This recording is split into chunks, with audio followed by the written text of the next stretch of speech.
All right, so once we have understood the cartoon set, a project manager will sit down with you and go over these informations. Hey, the information of the owner should be on the contract. Do you have access to the contract? Yes, fill it out.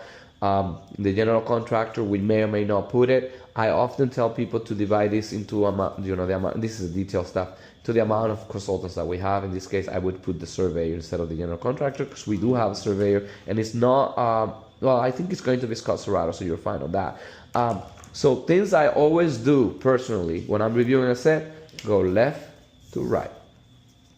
All right, so yeah, get me that information. If you don't have it, find it. It should be on the contract. This should be the surveyor. I'll tell you why it should be the surveyor. It should be consultants that work for us. The contractor doesn't work for us. Okay. All right, and I always want to divide these into the same amount of squares as people. So if we have more consultants, I would create another line equal to that and put those other consultants. Okay. I often like to have a cover sheet that shows the existing and the proposed. So I always want people to do a photo of the existing illustration and a proposed rendering, photo matched 3D of what the proposed is gonna be, because it helps anybody immediately know, oh, that's what that looks like. Oh, that's what it's gonna look like. So I always like the proposed on one side and the existing on the other side. All right, then I keep going, make sure that all of this is good and all of this is true. And then a question I'm always asking, is this true? Is this true? Because architects are supposed to provide the truth, accuracy, precision. We're expected to be precise with our speech, precise with our lines, precise with our numbers, precise with everything. The moment you start saying black, blue, gray, green, people say, I don't know, you don't know what you're talking about. Get your story straight and then we can talk, right? So that's that. So I'll go sheet by sheet and ask the question, is this actually true? So the existing property at Burke Street is a 2-story wood framed. I would say probably is, yeah, it's 2-story. That's like, looks fine. You always pick the highest, right? The existing residence is approximately 23 feet. Approximately helps us. Let's make sure that we do a dimension from there to there and calculate it from average grade to know whether that is actually 23 or not. Encompasses 2,231 square feet. Is this gross or net? That's a question.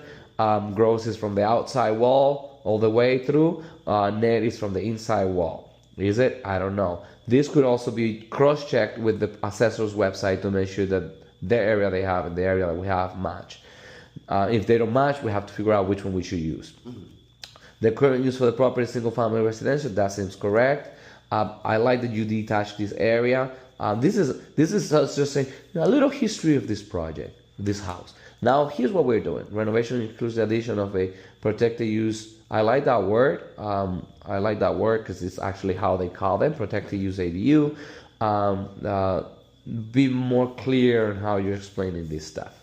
Okay, at this stage, yes, I want to see a stamp. Yes, I want to see the dates. Yes, I also want to see who else has checked it. So Tim checked it, Juliana Pincelli checked it, put the initials of them.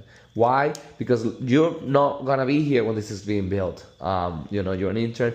But even if you were permanent, you may be on vacation when this is being built, and the client calls. I want to know who knows about this project also, so that they can step in and answer on your behalf. Okay.